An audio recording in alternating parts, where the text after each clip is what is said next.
My previous video on this subject was made right after I discovered how to get a bad fuel pump to work again.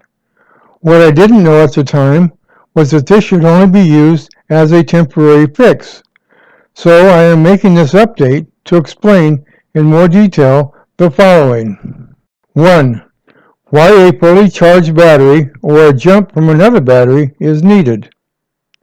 Number 2. Why this is only a temporary fix. Number 3.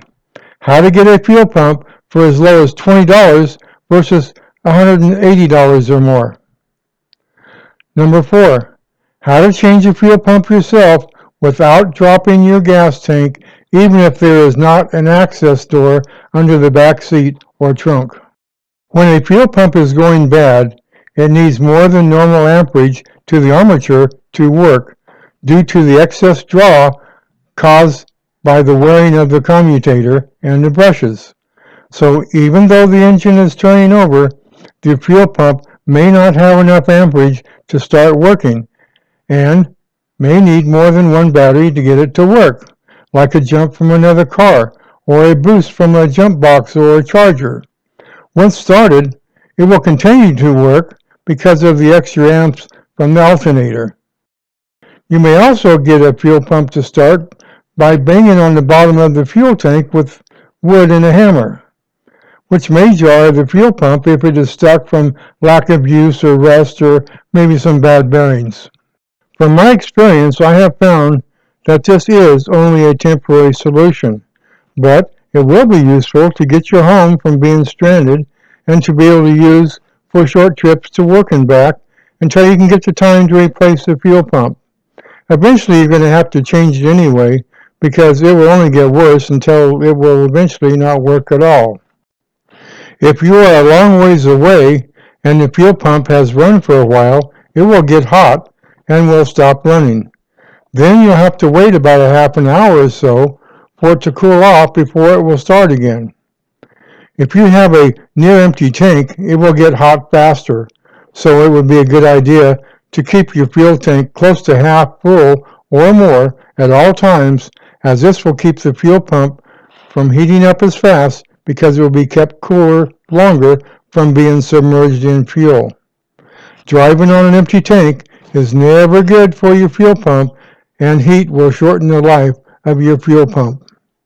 It may be necessary to keep a jump box or fully charged extra battery or jumper cables in case you are stranded where you can't get a jump from another car. How to get a fuel pump for as low as $20 versus $180 or more? Simply go online to carparts.com or rockauto.com. I have included the links in the description section. That is where I got my fuel pump, which was $186 at AutoZone, but only $16 at carparts.com. Now, I never buy any car parts until I check it online, at least to get a price point to see if it's worth waiting for the shipping time, which of course varies on where you are. How to change a fuel pump yourself without dropping your gas tank, even if there is not an access door under the seat. Some cars have access doors underneath the back seat or trunk where you don't have to drop the fuel tank. Other cars do not. If your car is one of those that do not have an access door, you can make your own access door by using a hammer and chisel, grinder, or whatever else you might want to use.